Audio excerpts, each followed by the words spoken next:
আসসালামু আলাইকুম গাইস, আমি নাফিস ইকবাল রাব্বি চলে এলাম নতুন একটি ব্লগ নিয়ে। আজকে আমি কোথায় আছি? আজকে আমি চলে এসেছি রেলের শহর রাজবাড়ী।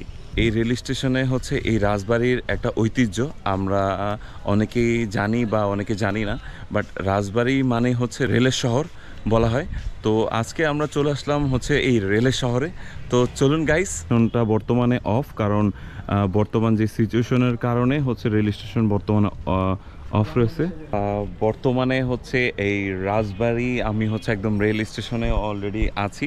বাট এইখানকার এই রাজবাড়ির হচ্ছে অনেক অনেক অনেক ইতিহাস রয়েছে এই রাজবাড়িতে। তো এই রাজবাড়ি দিয়ে হচ্ছে যেমন রাজা সূর্যকুমার হচ্ছে এখানকার রাজা ছিলেন এক সময়। আমার সাথে রয়েছে মুগ্ধ। মুগ্ধ, তোমার কেমন লাগতেছে এখানে এসে? খুবই ভালো লাগতেছে, একটা অন্যরকম মনোরম পরিবেশ, মৃদু বাতাস বইতেছে। আর রেলের শহর অথচ এমনি এমনি বলা হয় না, কারণ এই দিক দিয়ে এই যে আমার এই যে ঠিক এই পিছন সাইডের এই পথটা দিয়ে হচ্ছে যায় হচ্ছে আপনার যশোর এবং তারপরে হচ্ছে ইন্ডিয়ার কলকাতায়, এই রুট দিয়েই হচ্ছে যায় হচ্ছে কলকাতা। তো এখান দিয়ে হচ্ছে যত ইন্ডিয়ার রেলগুলো হচ্ছে এই রাস্তা দিয়ে এই রুট দিয়ে চলাচল করে।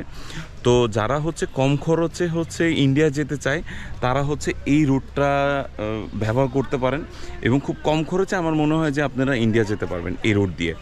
আমার হাতের বাম সাইডে এখানে হচ্ছে 1 2 3 4 চারটা বগি রয়েছে গাইস, সামনে রেলগেট। এবং সামনেই হচ্ছে আবার রেল গেট। তো ওই যে আবার ওই সাইডে হচ্ছে রেল গেট। আর গাইস, আপনারা হচ্ছে যদি আমার এই ব্লগগুলো যদি ভালো লেগে থাকে অবশ্যই অবশ্যই কমেন্ট করে আমাদেরকে জানাবেন আমাদের এই ভিডিওগুলো আপনারা যদি দেখে থাকেন।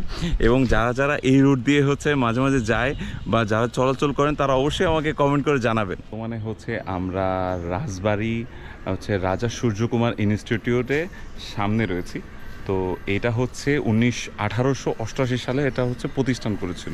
তাহলে বুঝতে পারতেছেন যে কত আগে এটার প্রতিষ্ঠান করেছে, মানে যুদ্ধেরও এবং আগে। তো এইটা অনেক একটা ইতিহাস রয়েছে। তো আমি আসলে এক্স্যাক্টলি জানি না এটার ইতিহাসটা।